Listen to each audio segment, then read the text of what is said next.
microphone for the software. This is how I live till they end up in my coffin.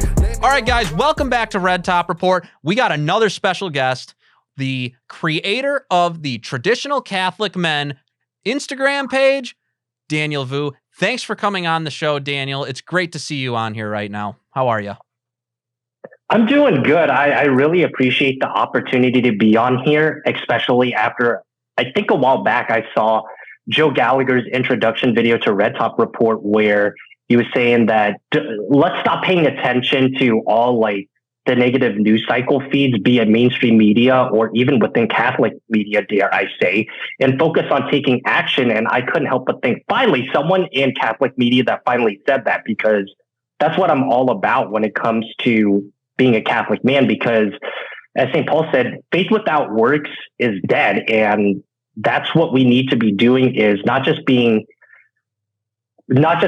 a strenuous prayer life, but also being out there and taking action with the self and also with other Catholic men. Yeah, I think that that's a very good point. And one of the things that I've noticed about you specifically and your group that, you know, you kind of have created, and I'm talking like this is tens of thousands of followers. I mean, it's really good what you guys are doing. You guys, let's be honest. Everybody thinks that traditional Catholics are like these weird theology nerds. You know what I'm talking about? Like these people that'll like out there and, you know, and they're just like, well, actually, if you go to the 15th Council of Rome, you can actually find it right here. St. Alphonsus Liguori explicitly cites that you can't do this. You know what I'm talking about anyways. You get the point. Yeah. Those types of people that don't go out there, they're not in the fight. They don't care about anybody at all. All they care about is reading their books and sitting silently and receiving their sacraments and going home. I want to go home! They're doing the bare minimum. Nobody respects them. What do you say to the people that think that about your group? It's funny because the same guys that you were just highlighting, they're the same guys that would, in the beginning, but I've made it known that I don't tolerate this anymore on my Instagram pages, that there would be guys that would randomly add me into their chat groups. And this is specific to Instagram. And they would be, okay, memes, if they're not recycled from pages that I follow and am huge fans of, or copycats, whatever. But it's come to the point where they were doing the same things that you were just mentioning, like, well, the Council of Nicaea says this, or see, Thomas Aquinas says this. And it's like, you look at their pictures and you're like, this dweeb doesn't even exercise or leaves the confines of his house. Whereas I would say that it's very much changed since I last, when I switched over to the Latin Mass back in 2019. And I'll give you an example, because back in the day, one thing that I noticed at my particular traditional Latin Mass parish is that it was very masculine, but the people that had final say or were being in charge, if you will, were men that were very much of the scholarly background, so to speak. And it wasn't until the lockdown era and the violent but mainly peaceful protest era where my parish got threatened by a BLM sympathizer was when you had the rough and tumble type of individuals come out of the woodwork. And these guys are like guys that wouldn't recite the Summa Theologica right off the bat, and you would least expect them, especially when it's coming from a mechanic, an ex-gang member, special operations guy, federal agent, bail bondsman, you name it. Guys that you would least expect to come out and stand physically in front of a church and defend it, whereas the guys that were very much of the theological side, they were on part of the mindset of, oh, yeah, if the church is burning, let us know, but we're not going to throw hands if it ever comes down to it. But for us, I would say, I consider myself part of the rough and tumble category. We were very much of, we're going to stand here. If it's going to take all night, we will do it.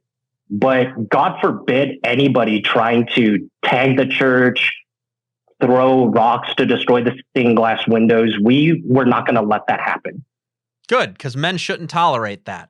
It kind of reminds me of a story Jesse Romero told me about with his I think it was his brother, if I remember correctly, where they were trying to take down the statue of Junipero Serra in Ventura, I think it was. It might don't quote me on where it was. I think it was Ventura. I'm not sure. I don't remember which one.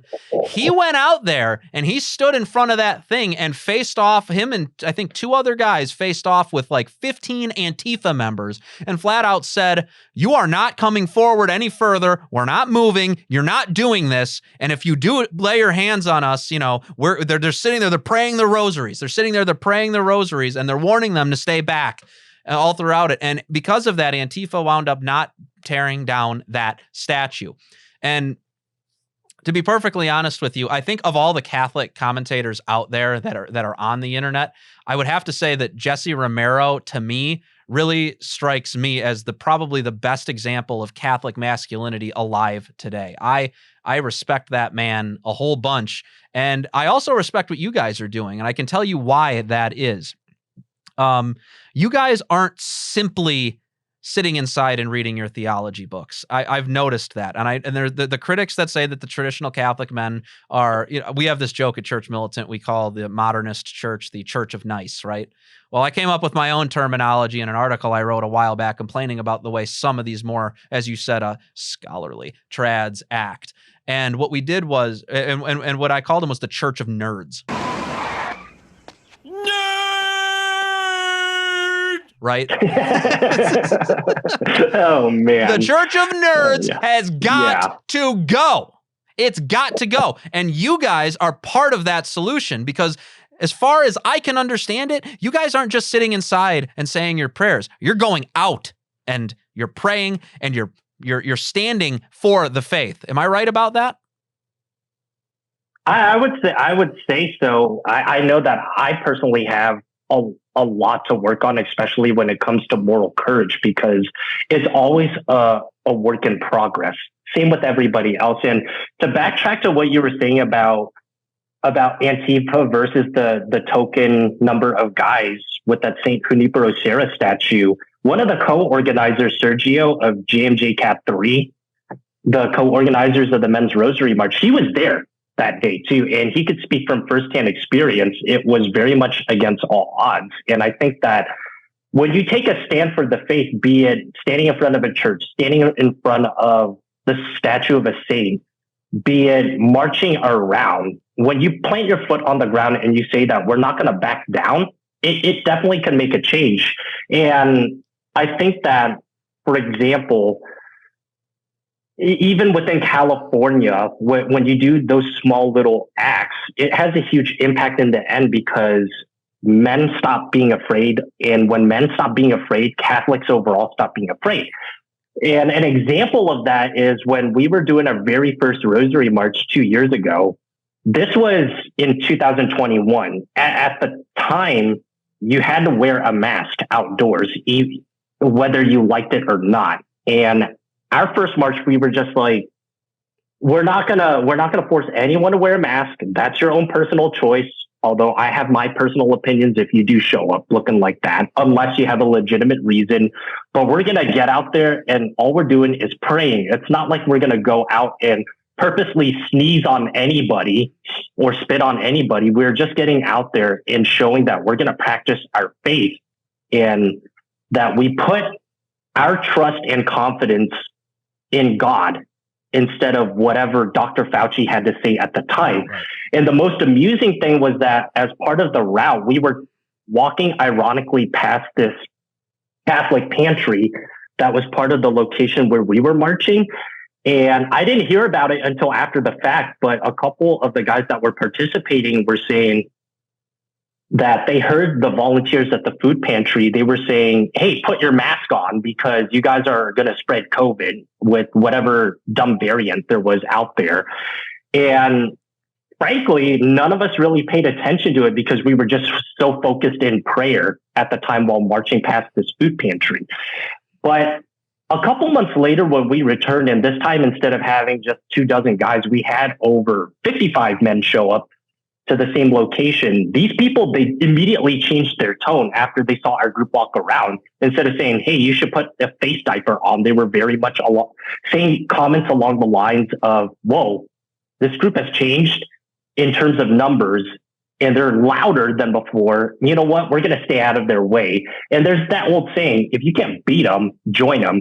And every subsequent march since then, and you could also tell that these food pantry volunteers have been under new management. Whenever we pass by these guys, sometimes they would stop what they were doing, or I should say, every time they see us, they would immediately stop what they were doing. And some of those guys, especially the men within that group, immediately like do the sign of the cross and pray right alongside us too. So that's an example of when you don't back down and you're like, oh, I should put my face diaper on, as a small example like that. Their tone changes immediately. Hey guys, this is Ronan coming to you in post-production. There's a men's rosary march just like the one Daniel talks about this Saturday, January 21st.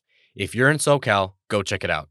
Yeah, and you know, one of the things that I find probably the most profound about that is that men don't, it seems to me like men today don't really feel that they need they feel that it's okay to be weak. They feel that it's okay to, you know, roll over. It's okay to not do anything about something wrong that's happening.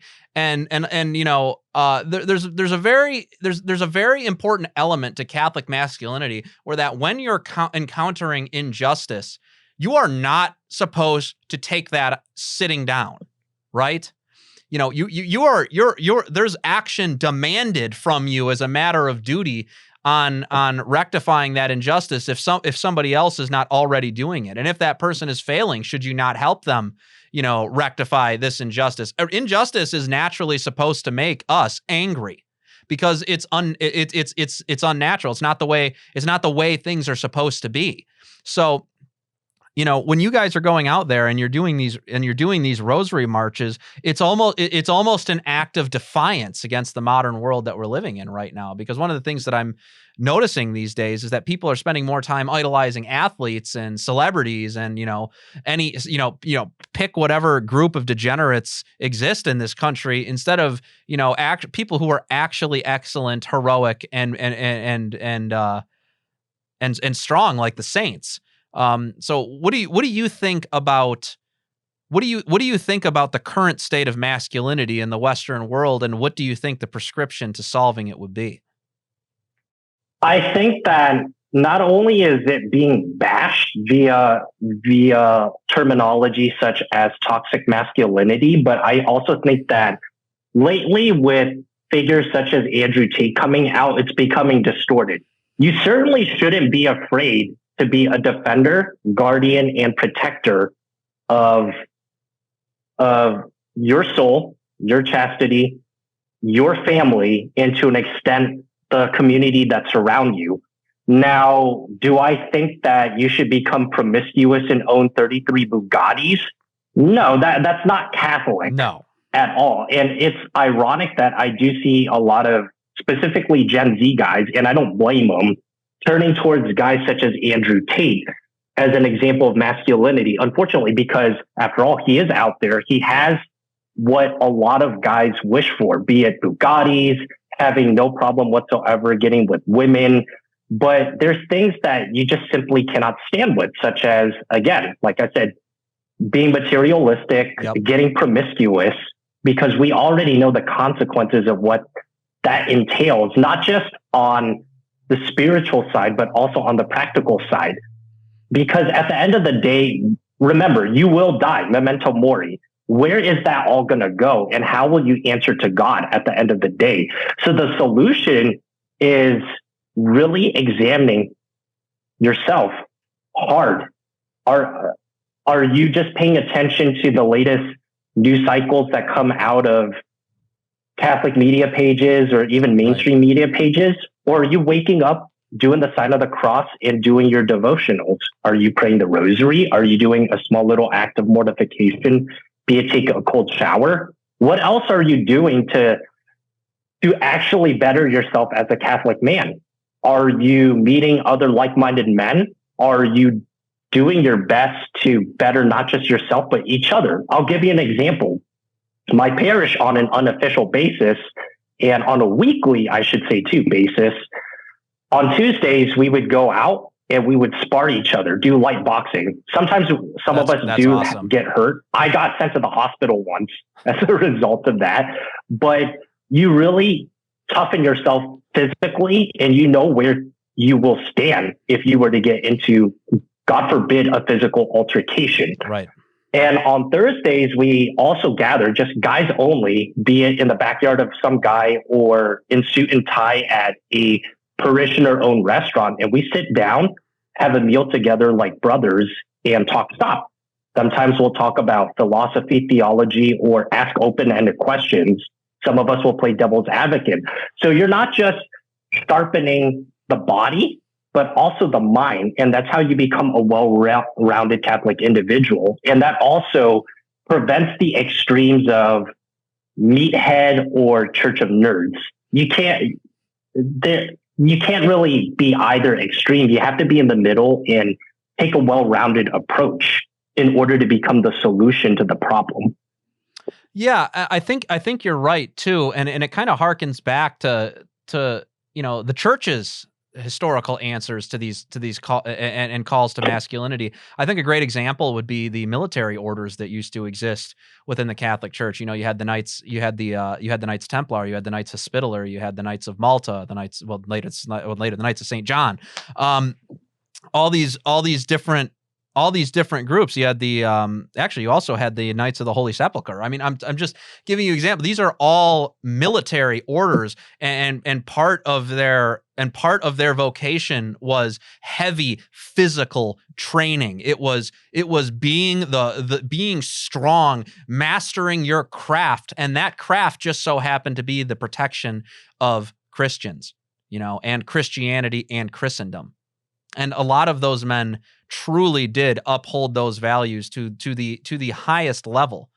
And I think that if we look at those guys as kind of a rubric for what a Catholic man should be looking to be themselves, not just an intellectual, but also an unstoppable warrior against the forces of evil, somebody who is willing to go day to day engaging in that spiritual warfare that they need to be engaging in, and quite frankly, any physical warfare that needs to be dealt with at the current time. Because there's been so many moments where horrible things have happened because Catholic men have refused to step up and do anything. And I would go so far as to say even bishops have refused to step up and go anything. Would you agree with that? I definitely agree because you compared the men of today to the yesteryears.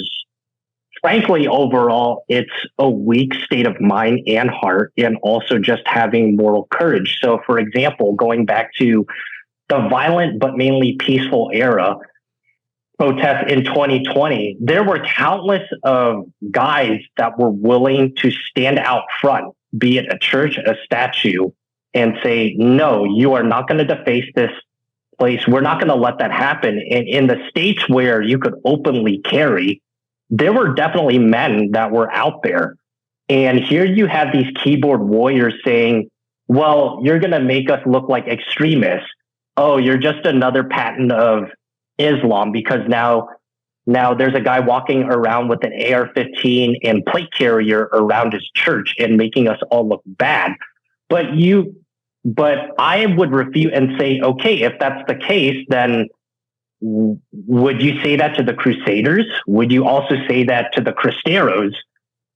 Basically Catholics that fought against the secular and Freemasonic government back in the 1920s. Would you say it to the organizers that were responsible for implementing the movie rating system? And just to go off on a side tangent, the reason why the movie rating system became a thing was that if you look at any Hollywood movie in the 1920s and early 30s, it's so bad that you can't even watch it even in today's standards because there was pedophilia, nudity, innuendos, every single inappropriate category you could think of, along with labor violations. And what happened was that a group of laymen, and ironically the Jesuits at the time, they were saying, okay, you know what? In Catholic neighborhoods, because back in the day, every Catholic used to live in the same neighborhood, regardless of ethnicity. Used to be holy. We're going to announce from the pulpit that we're going to boycott these movies until there is some form of accountability that is implemented into Hollywood. And then we may just come back to the movies. That's how the movie rating system became a thing in the 1930s. And you may just notice that in the 1940s, movies were a little more clean before the sexual revolution of the 60s, and it's gotten worse since then. I would also say that we were responsible for the implementation of one nation under God in the Pledge of Allegiance, which ironically started off as a Christian socialist pledge, but we managed to make it Catholic with that small little implementation of one nation under God in the 1950s. So I would say that for those that are so weak and saying that, oh, we should stay in our churches and maybe bend the knee for these worst case scenarios, you're actually insulting those that came before you and took a stance, not just within the church, but in the culture. Well, I would go so far as to say you're not only insulting that, you're insulting God and you're insulting his church by saying it's not worth your time to protect it. Right? It's not worth your time to protect it. It'd be better to bend the knee and ignore the problem as your church is under assault by Marxists, by, jihadists if you're a Catholic living in the Middle East, by any enemy of Christ. If anybody's going to attack your church, if anybody's trying to desecrate, the Eucharist, I mean, good grief, I hear about this all the time. There are Satanists that steal the hosts during the procession of the Eucharist when they receive in the hands. They don't receive, they take it and then use it for black masses. Why on earth are there not Catholics seeing people doing that and physically restraining them until they give it back? Why is this not happening? Why are people are too afraid to even restrain somebody to protect God? That's where we're at now as Catholics. Sad. It's pathetic. It's pathetic. I'm so happy that I've never seen that happen, because that is exactly what I would do. Good grief. There's been times where I've seen irreverent reception of the Holy Communion, where I just wanted to grab the ciborium. Is that what it is? Ciborium? Is that what it's called? Yeah, the bowl? ciborium. Ciborium. I said that right. I want to make sure I'm pronouncing that right. I just wanted to grab the ciborium and run out of the church and protect it with my life. Where are these men at? Where do you think these men are? And why don't we see them? Why aren't there cameras on these men? Why don't we hear them talking about it publicly enough? I think that there's two facets to it. One is that there are definitely good men out there. I see them all the time in my life, perhaps because I go to a traditional Latin Mass parish. So one is you tend to find them more on the traditional side of the church, bluntly speaking. And then the second one is there are simply people that would just put them down. Why did you have to do that? Oh man, you look like a complete psycho. Oh my gosh, this is going to bring too much unwanted attention to ourselves. And that's why you don't see them all the time, because if it were to happen, it's going to be pushed under the rug. And then the guy that is the subject of saving the Eucharist in this example would be gaslighted and would be painted as a demon or just like a small little speck in the wind when you think of it. So that's why I don't think that there's a lot of guys that are public about it. And if they are, then there's definitely good ones out there. It's just that the cameras or whatever attention is purposely turned away from them. Yeah, I think you're right. And I think the church specifically doesn't want it to get out that there's Catholic men protecting churches, because they don't want to be viewed as extremist or anything like that. I think this kind of goes back to just the general cowardice among the people higher up in the church. It seems like they're not even proud of Catholic masculinity. It seems like they want to pretend like it doesn't even exist anymore. And but I notice you keep saying my Latin Mass parish. I want to push back just a little bit against that, because I think that I believe you. First of all, I 100% believe you that Sure. that your Latin Mass parish has a lot of men at it. My experience at the TLM has been vastly different from yours. And I'm not saying I see a bunch of young men at Novus Ordo masses. I don't really see many people at all, to be perfectly honest with you. But when I go to traditional Latin mass parishes, I always get the feeling, and I don't know why, and maybe you can answer this question and explain it to me. I get this feeling that I'm going to a place where people are trying to run away from the problems that are existing in the church because they find the world to be mean and a bunch of big bullies. And what they want to do is they want to retreat to the Latin mass and form their own community of, as we were talking about, their own little church of nerds in their Latin mass congregations. I've experienced that at several different Latin mass parishes that I've seen. Not a lot of real men there, not a lot of men that are willing to do anything. And we have a lot of these, very weird, very socially awkward people that couldn't get on a Red Top Report interview and just hash this sort of thing out and talk it out like you can right now. So what do you think that is? I want your opinion on this, genuinely. I actually agree with what you said, and it's not because, I don't want to get into a debate or anything, but okay.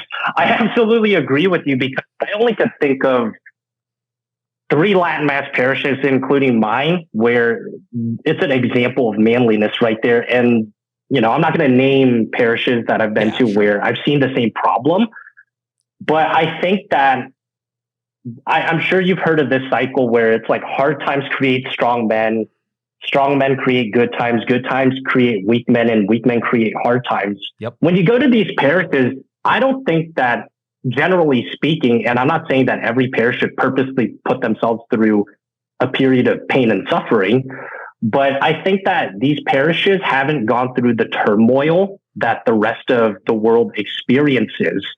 And you have guys that come in and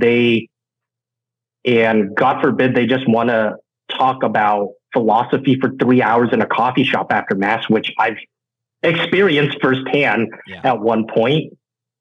But I think that when you insulate yourself, you're not really getting out there, as St. Ignatius of Loyola would say, go forth and set the world on fire. You should certainly live in the world in some way, shape, or form, but not be a part of it. And a great example of that is Floriani's Sacred Music. So these guys, I think, if I recall correctly, I would say a quarter of them attended the traditional Latin Mass, and they were very much into Gregorian chant. But instead of just insulating themselves from just traditional Latin Mass parishes, they are going out there and they are reintroducing sacred music to even Novus Ordo parishes. So that's an example right there of how you could live out your faith even in the world. Whereas when you're just insulating and you're saying, somebody else could do it instead of me, then you are actually a problem instead of the solution. I get this all the time too, where people come to me in my DMs and they're just like, man, I wish that Men's Rosary March would show up to my town. You guys would be so awesome here and welcomed here. And I usually challenge them by saying, what would stop you from starting your own Men's Rosary March?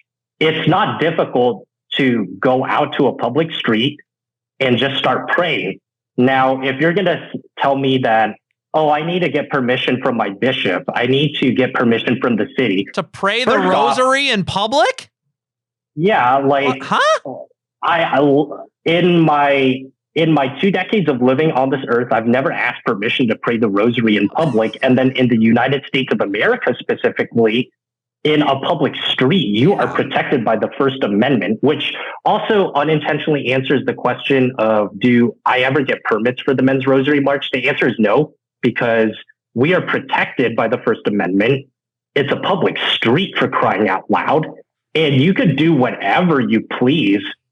Well, we pray on said public street instead of disturbing the peace. But I think that people are just coming up or pontificating all these ridiculous excuses to the point where they're not doing anything. And that's why you run into problems like what you just mentioned of church nerds getting together into a hipster coffee shop and be like, okay, guys, let's talk about Thomas Aquinas and how he would sound like if he was debating a modern theologian. It's it's like Catholic fan fiction. It's just not. Yeah. It's not reality. Yeah. Now, Yeah.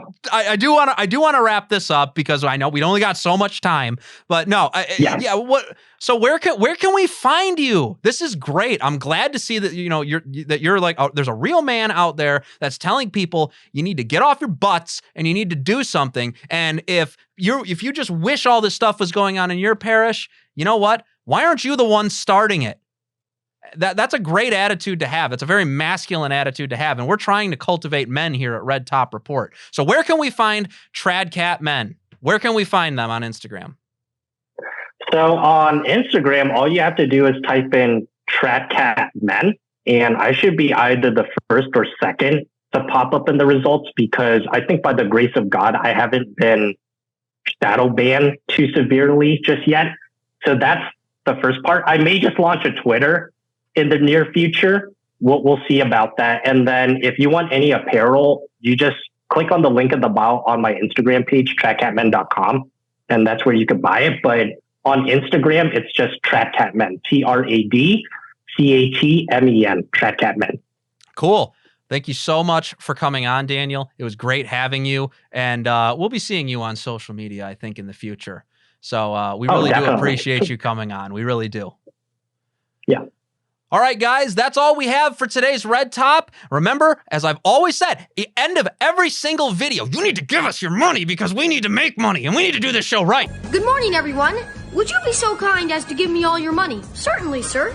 Okay, guys, that said, what I'm really saying is that we'd really like you guys to become a supporter of Red Top Report on Buy Me a Coffee. The link will be in the description. The link is in our bio on our socials. Please check us out. Please give us a subscribe on YouTube. Please give us a follow on Instagram. And please also give us a follow on Twitter. And with that said, guys, we're going to wrap up this episode right now. God bless you.